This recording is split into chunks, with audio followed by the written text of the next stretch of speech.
Captain Ju Park stood on the bridge of the HSS Audacity, her eyes fixed on the main view screen. The ship had been on a routine exploration mission when their sensors picked up something extraordinary. At first, the crew thought their equipment was malfunctioning. The readings were unlike anything in their database. "Captain, I'm getting strange energy signatures ahead," reported Science Officer Neri, her fingers dancing across her console. "It's massive, and definitely artificial." Jumu leaned forward in her command chair. On screen, maximum magnification. The view screen flickered, and there it was, a structure so vast it seemed to bend the very fabric of space around it. The station resembled a spiraling crystal formation that glittered against the backdrop of stars, with sections that appeared to phase in and out of visible reality.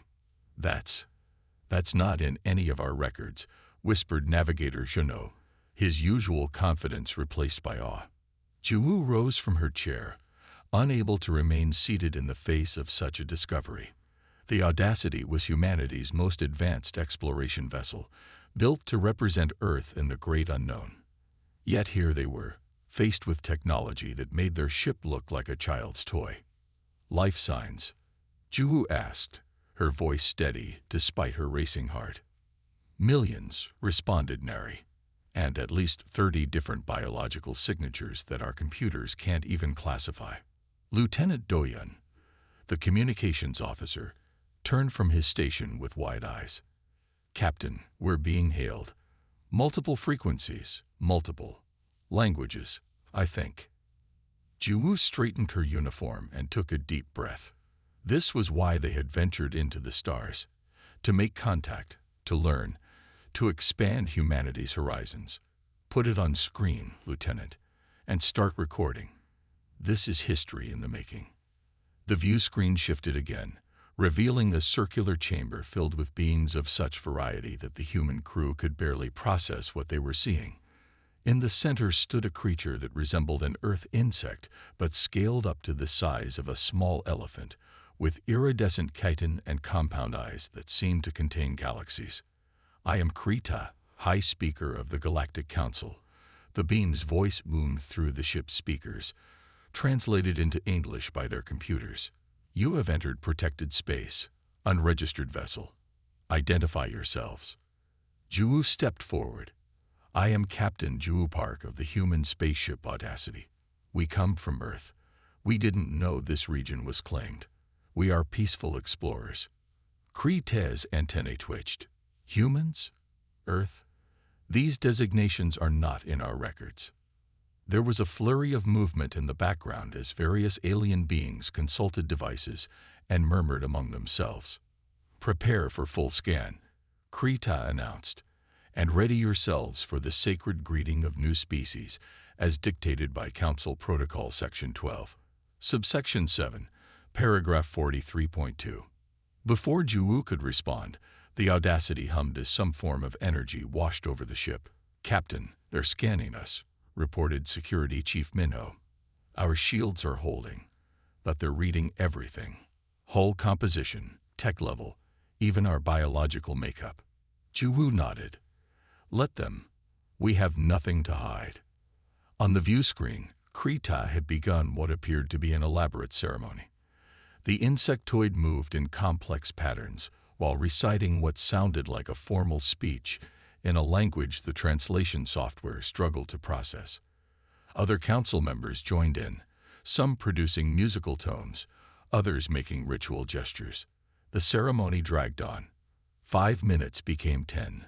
The human crew exchanged glances as Krita continued the increasingly bizarre performance.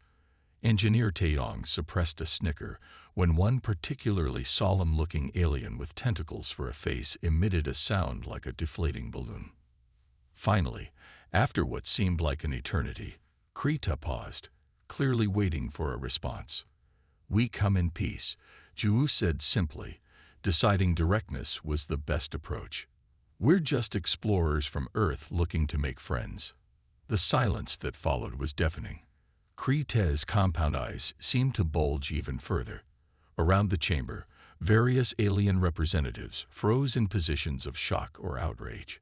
A blue-skinned being with 4 arms leaned toward a neighbor, a floating orb of gas contained within a transparent shell, and whispered loudly enough for the microphones to pick up. They interrupted the sacred greeting. "Is this an act of war?"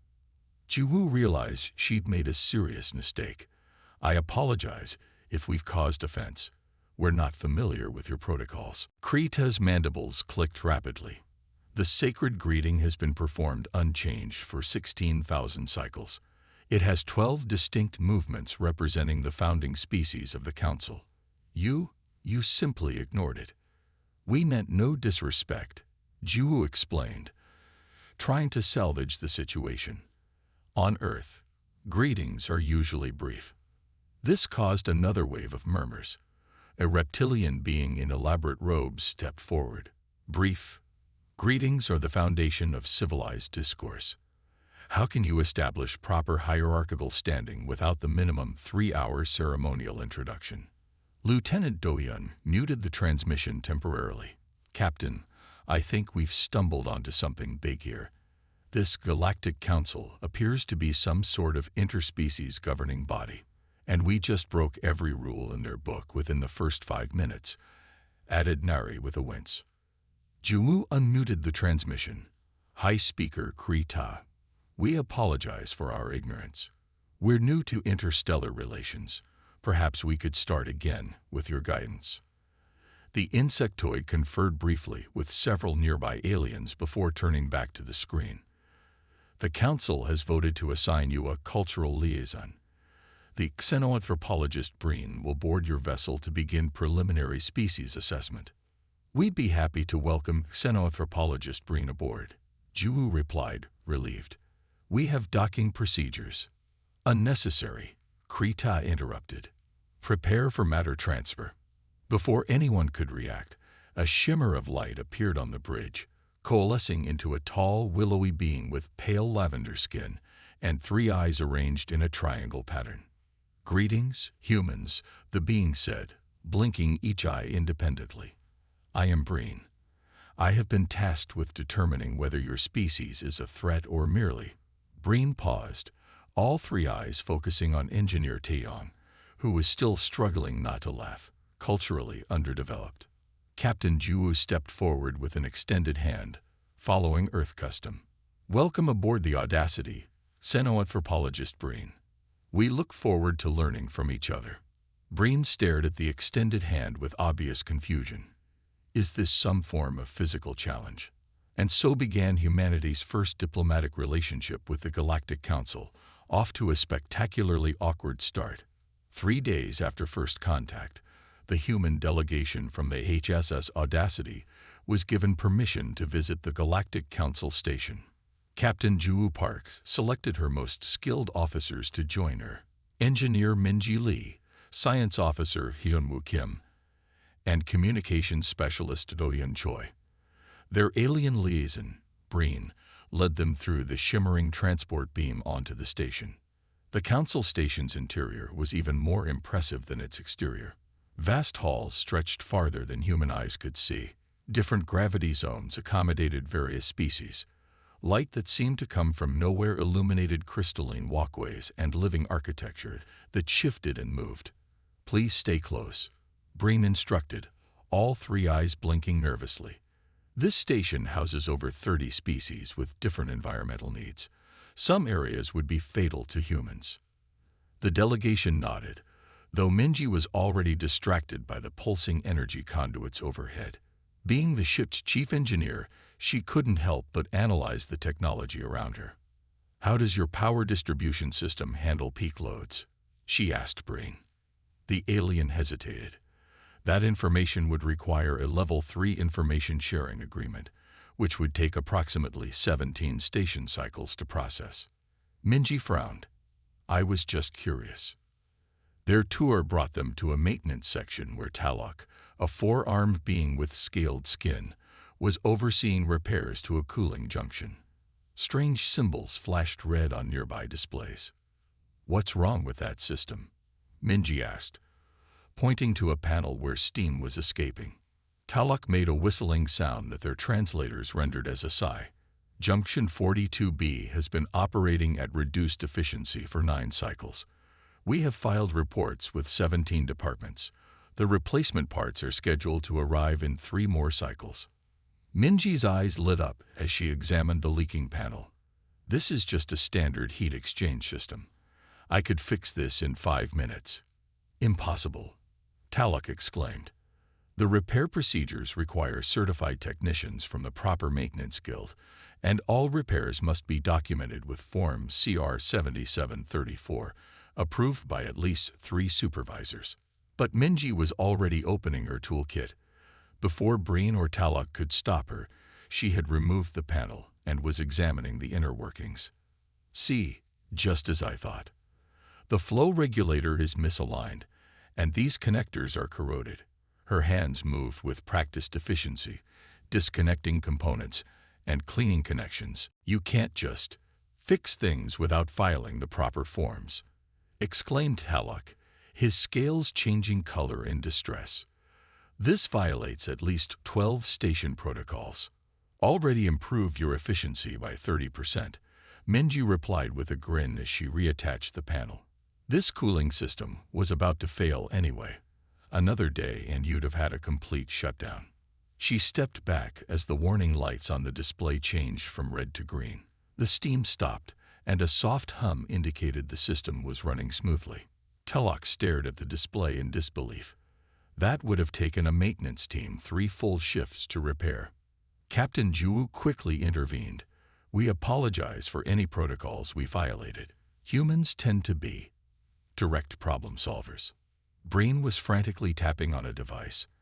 I'm trying to retroactively file emergency repair authorization, but the system keeps rejecting it because there's no longer an emergency to repair.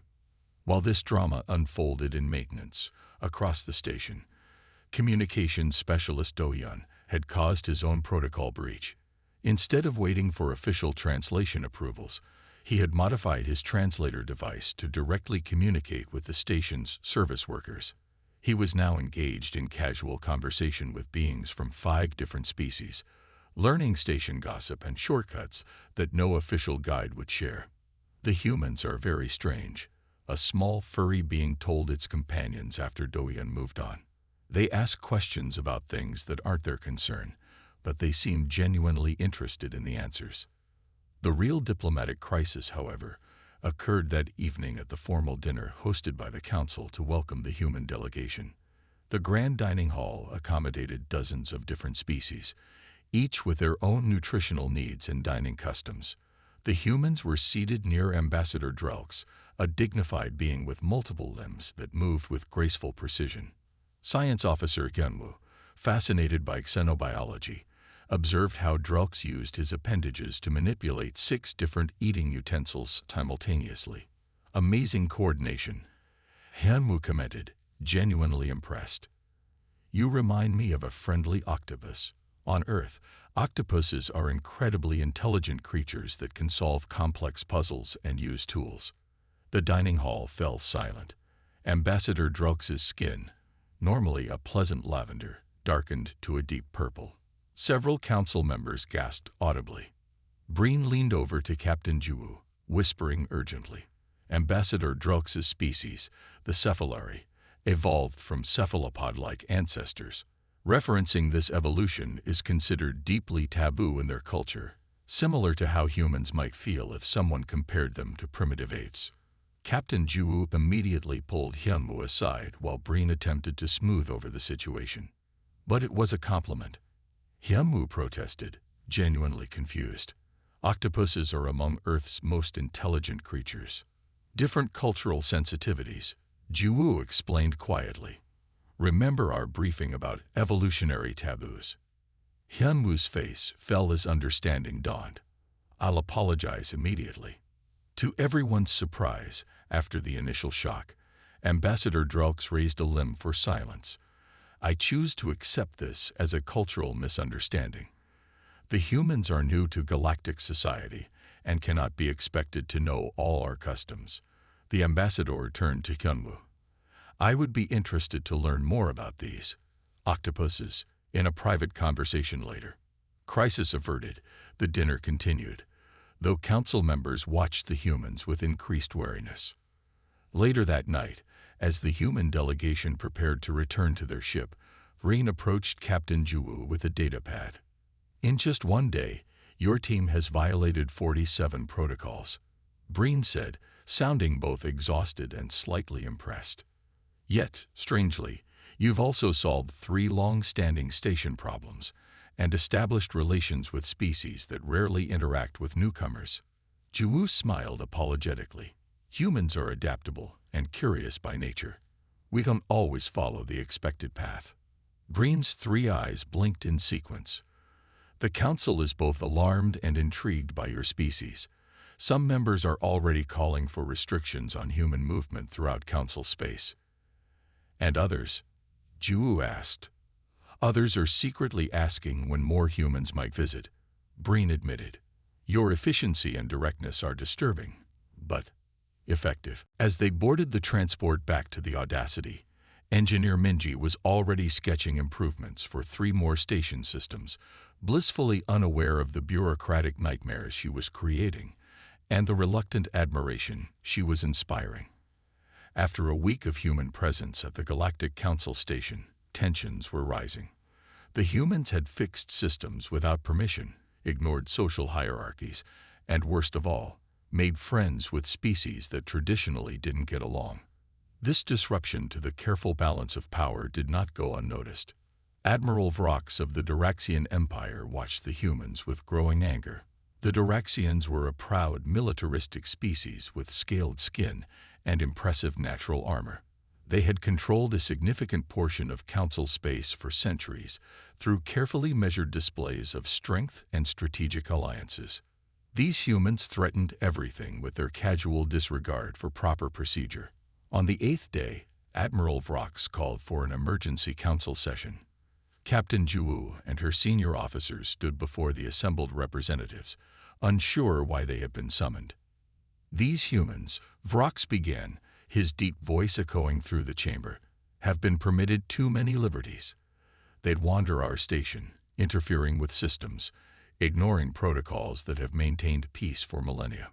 Murmurs of agreement came from several council factions. Even species that had benefited from the humans' impromptu repairs were uncomfortable with how quickly these changes had occurred. The Duraxian Empire proposes that these newcomers prove their worth through the ancient ritual of Kreltoth. Vrox continued, rising to his full height of nearly 3 meters. His scales shifted to a threatening red pattern. The council chamber fell silent. Kreltoth was rarely invoked, a ritual combat between vessels that dated back to the early days of the Council. It was mainly used as a political tool, as few species would risk direct confrontation with a powerful Duraxian fleet. "We challenge these humans to prove their worth through ritual combat," declared Admiral Vrox, his scaled face flushed with indignation. "Their single vessel against our light cruiser, the inevitable victory." Breen quickly moved to Captain Juwu's side. "This is a political maneuver," the liaison whispered urgently. "No one actually accepts the challenge. It would be diplomatic suicide. The proper response is to request a 70-cycle deliberation period, after which you would respectfully decline." Captain Juwu listened carefully to Breen's advice. She looked at her officers. Navigator Chuno nodded slightly. He had been studying Council space combat tactics during their stay. "We accept," Captain Juwu said immediately, to the horror of the Council moderates. Gasps echoed through the chamber. Admiral Vrox himself seemed momentarily taken aback before his mouth curved into what passed for a Duraxian smile. "The combat will take place tomorrow at the outer rim of the Nilara system," Vrox announced. "Standard Council combat protocols will be observed." As the human delegation left the chamber, Breen was nearly frantic. "Do you understand what you've done? The inevitable victory is a purpose-built warship with technology centuries beyond your vessel. This is not a fair fight." Captain Juwu remained calm. "On Earth, we have a saying. It's not the size of the dog in the fight, but the size of the fight in the dog." "What is a dog?" Breen asked, momentarily distracted. "An Earth animal known for loyalty and courage. explained Science Officer Hyunwoo. The saying means that determination can overcome superior forces. Poetic, but irrelevant against quantum torpedoes and phase shields, Breen replied. Back aboard the Audacity, Captain Jiwoo called an emergency meeting with her senior staff. The inevitable victory outclasses us in every way, Lieutenant Do-yeon reported, displaying specifications they had gathered during their time at the station. Their weapons are 3 generations beyond ours, their shields can withstand 5 times the punishment, and their engines produce twice our maximum thrust. Engineer Minji studied the data with a thoughtful expression. But their systems are all standardized Council technology. Very efficient, very powerful, but also predictable and over-engineered, added Navigator Chuno. Their ships are built to precise Council specifications with multiple redundancies and safety protocols. Captain Jiwoo nodded. And what do we have that they don't? Security Chief Minho grinned. Human ingenuity and a willingness to try the stupid solution when the smart one won't work. The next day, nearly every being on the Council station gathered around view screens to watch what most assumed would be a quick and decisive victory for the Duraxians. Betting pools heavily favored the inevitable victory, with odds of 100 to 1 against the human vessel. The HSS Audacity looked small and ungainly next to the sleek, predatory lines of the Duraxian warship. The inevitable victory gleamed with polished hull plates and visible weapon arrays that pulsed with energy. Admiral Vrox's face appeared on the main communication channel. Last chance to withdraw, humans. Do so now, and we will consider this matter closed. Captain Jiwoo appeared calm on the view screen. We look forward to the match, Admiral. May the best ship win. The ritual combat began with the traditional circling maneuver. The inevitable victory moved with precision and grace, its engines barely registering power output as it maintained perfect distance. The Audacity, by contrast, moved in strange, jerky patterns. Several Council observers commented that the human ship appeared to be malfunctioning. First blood to the victor, announced Admiral Vrox, firing a warning shot that blazed past the Audacity's bow. What happened next shocked everyone watching. Instead of attempting to evade or return fire, the Audacity accelerated directly toward the Duraxian vessel at full speed. They're attempting a ramming maneuver, exclaimed one Council observer. Suicidal, responded another. At the last possible moment, the Audacity vented plasma from its starboard nacelles, creating a rapidly expanding cloud between the two ships. The superheated material scrambled sensors on both vessels, but the humans had expected this. Navigator Chuno had already plotted their course through the plasma cloud, while the Duraxian ship hesitated, unwilling to risk damage to their pristine hull. Did they just vent their engine coolant as a propellant? Gasped Tactical Analyst Midra as the Audacity executed a spin that allowed it to fire precisely at the Duraxian ship's sensor array.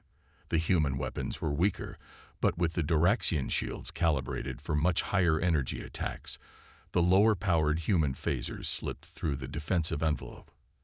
Admiral Vrox roared in anger as secondary systems began failing. All weapons, fire at will. The inevitable victory unleashed its full arsenal, but the Audacity was no longer where it had been.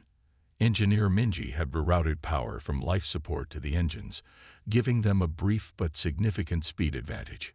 The human ship spun and weaved in patterns that Council combat computers classified as erratic and non-optimal. But these unpredictable movements made the Audacity nearly impossible to target. They fight like drunk Calaxians during mating season, one Council observer noted with reluctant admiration. The battle continued with the Audacity taking several hits but using its damaged sections strategically. When a hull breach occurred near the cargo bay, Captain Jiwoo ordered the contents vented directly into the path of the Duraxian ship.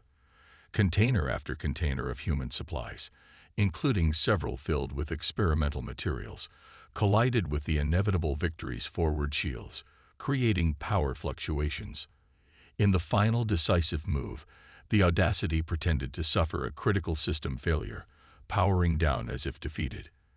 When the Diraxian ship moved in for the kill, the humans diverted all remaining power to a single concentrated weapons burst aimed at the exact spot where multiple containers had impacted the enemy shields.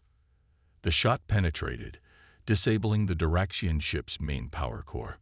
Within 20 minutes of the battle's start, the inevitable victory was disabled and sending surrender signals. The council chamber erupted in chaos. No one had expected this outcome. Admiral Vrox's face was a study in shock and rage as he formally acknowledged defeat according to the ritual requirements. When Captain Ju returned to the station, she was met not with the expected resentment, but with curious respect from many council species. "You fought without honor," a Diraxian officer growled as they passed in a corridor. "We fought to win," Ju replied simply. "On Earth, that is the only honor that matters in battle." Word spread quickly through council space. These humans were not to be underestimated. After the surprising victory of the HSS Audacity over the Diraxian warship, the attitude toward humans on the Galactic Council station changed dramatically. Species that had previously avoided contact now sought out the human delegation, curious about these unpredictable beings who had defeated one of the most powerful military forces in council space. Captain Ju Park recognized an opportunity to build goodwill. She suggested a series of cultural exchange events to help council members better understand humanity. The council leadership, still processing the implications of the combat trial, agreed readily. The first exchange session was held in a large common area designed to accommodate multiple species. Security Chief Sun Wukang volunteered to share human music, bringing a collection of Earth's greatest hits spanning several centuries and genres. "We'll start with something simple," Sun Wu explained to the gathered aliens. He selected a classical piece, Mozart's Ein kleine Nacht music. The melodic, ordered sounds seemed to please the audience. Several species with enhanced hearing swayed gently to the structured patterns. The session was going well, exactly as planned. Then someone asked, "Do all humans enjoy this type of sound arrangement?" Sun Wu smiled. "Not at all. Human music is incredibly diverse. This is just one style from hundreds of years ago." He switched to jazz, which caused confusion among some listeners, but delight in others. The improvisation aspect particularly fascinated a species that communicated through musical tones. "Fascinating," said a representative from that species. "They create new language patterns spontaneously during performance." When Sun Wu finally played rock music, the reaction was immediate and mixed. Counselor Zim, an insectoid being with sensitive antennae, practically vibrated with each drum beat. "This is called rock music?" asked Counselor Zim, his antenna vibrating with each drum beat. "Wait until you hear heavy metal," Sun Wu promised with a wink. When he played the first few seconds of a famous metal song, 3 species immediately left the room, while 5 others moved closer to the speakers. Counselor Zim's entire body was now pulsating in time with the music, a response that was apparently a sign of extreme pleasure in his species. "This causes resonance in my thoracic cavity that stimulates pleasure centers," Zim explained, to the surprise of his fellow council members who had never seen the normally reserved diplomat so animated. The next day, Medical Officer Jian Cho hosted a session on human social customs. What began as a formal presentation quickly turned into an enthusiastic question-and-answer session as aliens tried to understand concepts like birthdays, holidays, and sports. "You celebrate the day of your birth every year?" asked a representative from a species that laid eggs in batches of thousands. "How do you keep track of so many celebrations?" "Humans typically have only 1 or 2 offspring at a time," Jian explained patiently. The concept of competitive sports proved even more confusing to many species. "You deliberately throw yourselves at each other for entertainment?" asked a horrified representative from a crystalline species whose body would shatter under similar impacts. "It's called rugby," Jian explained. "It's fun." "Fun," repeated the crystalline being, the light patterns inside its transparent body shifting in what the translators identified as deep confusion. Physical pain and risk of injury is fun. Not the pain itself, Jian clarified. The challenge, the teamwork, the physical exertion. These things are enjoyable to humans. Your species is even stranger than we thought, the being replied, but its tone conveyed fascination rather than judgment. By far the most popular and controversial cultural exchange came when Chef Taehyun Choi from the Audacity offered to prepare an Earth-style buffet. Station cynobiologists worked with him to identify which human foods might be safe for various alien physiologies. Despite clear compatibility warnings and color-coded signs indicating which dishes were safe for which species, the event became a free-for-all of culinary experimentation. This contains capsaicin, a mild irritant that humans consume for pleasure, Taehyun explained, pointing to a dish of spicy Korean bibimbap. It may cause intense discomfort to species with sensitive mucous membranes. A gelatinous being promptly absorbed a large portion, its body turning bright red as the spice spread throughout its form. Instead of distress, the being pulsed with what appeared to be delight. The sensation is similar to our reproductive cycle, it announced to the room, causing embarrassment among some species and curious interest from others. A dignified ambassador from a methane-breathing species carefully sampled a piece of chocolate, despite warnings about its composition. I must process this through an emergency filtering organ, the ambassador admitted, but the flavor compounds are extraordinary, worth the 3 days of digestive discomfort that will follow. By the end of the buffet, the station's medical bay was filled with aliens experiencing various reactions to human food. Some suffered allergic responses, others intoxication effects, and a few simply ate portions far too large for their systems to process comfortably. I regret nothing, declared a small furry being as medical staff administered anti-inflammatory compounds. The ice cream was a religious experience. The station's chief medical officer, a multi-limbed being named Dr. Krell, approached Captain Jiwoo after treating the 15th patient. Your food has caused more medical incidents than any first contact event in recorded council history, Dr. Krell stated. Jiwoo began to apologize, but Dr. Krell continued. And yet, every single patient has requested information on how to safely consume more human cuisine in the future. This is unprecedented. The cultural exchanges continued over the following weeks. Humans taught council members Earth dances, shared stories and literature, and demonstrated art forms from painting to digital media. In return, they learned about alien cultures, technologies, and histories.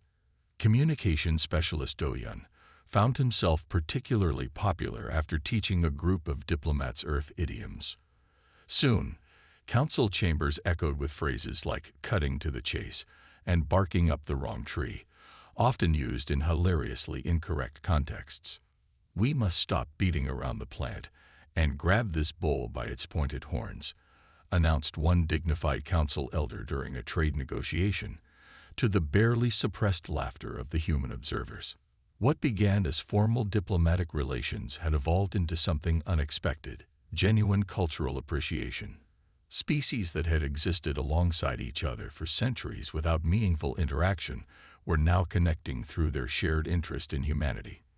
Your species has accomplished something remarkable, Breen told Captain Jiwoo one evening.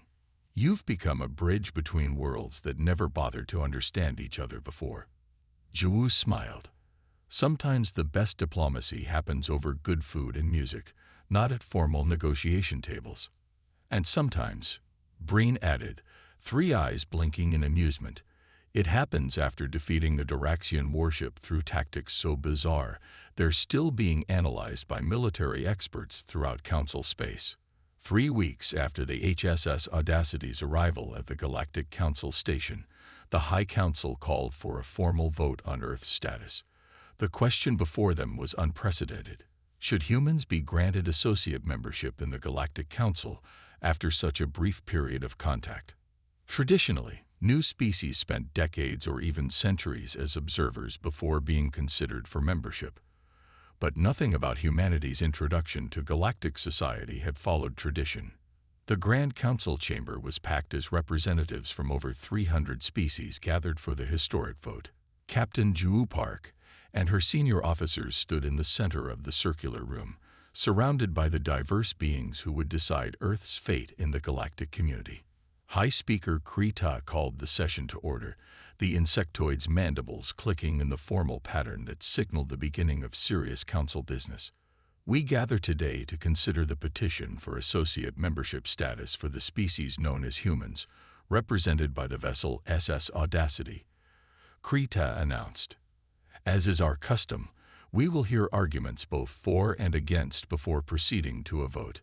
The Regelian ambassador, a being composed of crystalline structures that caught the light as he moved, took the speaking position first. They are chaotic, unpredictable. They laugh during sacred ceremonies, protested the Regelian ambassador, his crystal facets flashing with agitation. In just 3 weeks, they have violated more protocols than most species do in a decade. Their ship defeated a Diraxian warship using tactics that our military analysts still cannot properly classify. How can we possibly integrate such beings into our ordered society? Murmurs of agreement rippled through one section of the chamber. The more conservative council factions nodded their various appendages in support. But then a small, unassuming being from the Maintenance Guild stepped forward. Talok, the supervisor whose cooling system Engineer Minji had repaired on the humans' first day aboard the station. They also solved our station's chronic power fluctuation issue in 2 days when our engineers had failed for decades. Talok countered, surprising many with his public support. Yes, they ignored protocols, but our protocols had become so complex that they prevented actual problems from being solved. Ambassador Drelks, who had initially been offended by Science Officer Hyunwoo's octopus comment, moved forward with graceful motions of his many limbs. I have spent more time studying human culture than perhaps any other council member, Drelks said. Their apparent disrespect comes not from malice, but from a different perspective. They value directness, efficiency, and what they call cutting through red tape. These qualities have benefits as well as costs. The debate continued for hours. Some species described humans as dangerous, others as refreshing. Council security forces worried about human unpredictability, while the Arts Guild praised human creativity. Medical experts were simultaneously horrified by human biology and fascinated by it. Eventually, High Speaker Krita turned to Captain Ju. As the representative of humanity, you may address the council before we vote. Ju stepped forward, feeling the weight of Earth's future in the galactic community on her shoulders. She had prepared a lengthy speech with Lieutenant Doyan's help, full of formal phrases and careful diplomacy. But looking around at the assembled aliens, some friendly, some hostile, all watching intently, she decided on a different approach. The universe is vast and full of different ways to exist, she said simply. Where you see chaos in our methods, we see adaptation. Where you see impropriety in our laughter, we see joy in discovering new friends. Perhaps what the galaxy needs isn't more rules, but more perspectives. She paused, looking directly at the Diraxian admiral who had challenged them. We didn't come here to disrupt your way of life. We came to learn, to share, and yes, sometimes to question why things are done certain ways. That's not disrespect. It's how humans grow and improve. We would bring that same spirit to the council, not to tear down what you've built, but to help it evolve. The chamber was silent when she finished. Even the translation systems seemed to hold their electronic breath. We will now vote, announced Krita. Each representative, please register your decision. The voting process took nearly an hour as each species followed their own cultural protocols for decision-making. Some required internal discussions, others performed quick ceremonies, and a few entered meditative states before casting their votes. When the final tally appeared on the central display, even Krita's compound eyes widened slightly in surprise. The vote is closer than any in recent council history, the High Speaker announced. By a margin of 17 votes, associate membership status is granted to humanity. The human delegation exchanged relieved glances. They had done it. Earth was now officially part of the galactic community. The next 3 days were a flurry of activity as formalities were completed and diplomatic protocols established. The HSS Audacity was prepared for its return journey to Earth, where they would deliver the historic news and bring several council diplomats to begin formal relations. As final preparations were underway, Councillor Miktai, one of the oldest members of the council, approached Captain Jiwoo at the docking area. The ancient being moved slowly, supported by a hovering device that compensated for the high gravity of the station. "You have changed us already," the ancient being said softly. "For centuries, we forgot how to question our ways. You remind us that progress often begins with laughter." Jiwoo smiled. "That's just how humans are. We're serious about exploration, friendship, and discovery. We just don't think we need to be serious about ourselves while doing it." Miktai nodded, the gesture universal enough to translate across species. "There is a faction forming already, younger council members who call themselves adaptationists. They speak of reviewing ancient protocols, of finding more efficient paths forward. Is that causing problems?" Jiwoo asked, concerned. "Change always does," Miktai replied. "But perhaps that is not a bad thing. Stagnation can be comfortable, but leads nowhere new." As the human crew boarded their ship and prepared for departure, they noticed something strange happening throughout the docking bay. Aliens of different species were gathered in small groups, and odd sounds were emerging from their translator devices. "What's happening?" asked Navigator Juno. Breen, who had become their friend as well as their liaison, explained with visible embarrassment. "They're telling human jokes, or trying to. The concept of humor is difficult for many species, but everyone wants to try now." Indeed, as they listened, they could hear the stilted delivery of joke setups and punchlines, followed by aliens carefully watching for reactions and then deliberately producing laughter sounds when appropriate. "Why did the human cross the spatial anomaly?" asked one being to another. "I do not know. Why did the human cross the spatial anomaly?" "To get to the other dimension." The resulting laughter was clearly forced and completely out of proportion to the joke's quality, but the effort was touching. As the Audacity jumped to warp, carrying news of humanity's new place in the galaxy, the council station was alive with something new. The sound of different species attempting to tell human jokes.